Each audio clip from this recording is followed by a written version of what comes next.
এখন আমরা এসে গেছি শেষে অষ্টাদশ অধ্যায় চ্যাপ্টার 18।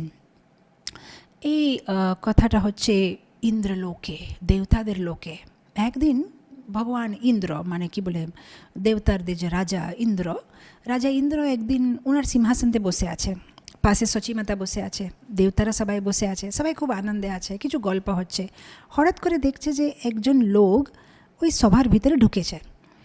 এখনও যে লোকটা ঢুকেছে ওকে দেখে জানি না কেন সবাইকে খুব ভালোবাসা আসছে। ওকে দেখে মনে হচ্ছে যে ওকে মান দেওয়া উচিত। তো যারা যারা মানে বসে আছে সবাই উঠে যাচ্ছে এক এক করে, ওকে মান দিচ্ছে। ওকে কেউ জানে না, ওর নাম কি জানে না, কিন্তু ওকে দেখলেই মনে হচ্ছে যে ইয়েস সামবডি গ্রেট।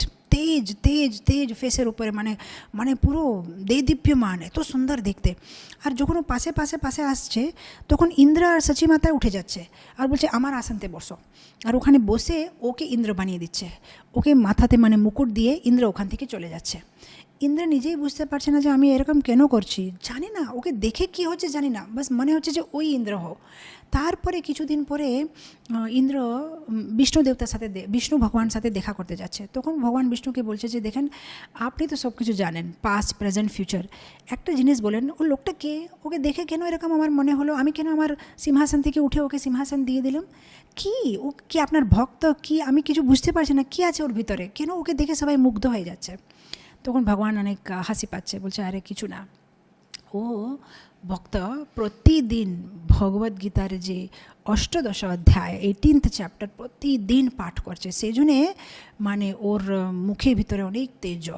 আর ওর সাথে কেউ যুদ্ধ করতে চাইবে না, ওকে সহজে সবাই সব কিছু দিয়ে দিতে চায়, এত মানে ও শক্তিমান হয়ে গেছে। তো যেখানেই ও যাবে ও বিজয়ী হবে, যেখানেই যাবে মানে ও সহজে সব কিছু পেয়ে যাবে। তো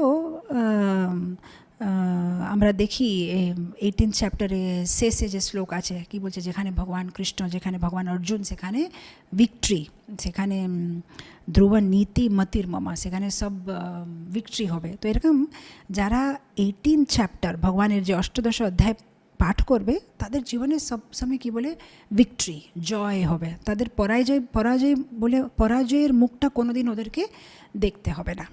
তো এই 18 অধ্যায়ের একটা শ্লোক আমরা পাঠ করে শেষ করব, শেষের শ্লোকটা।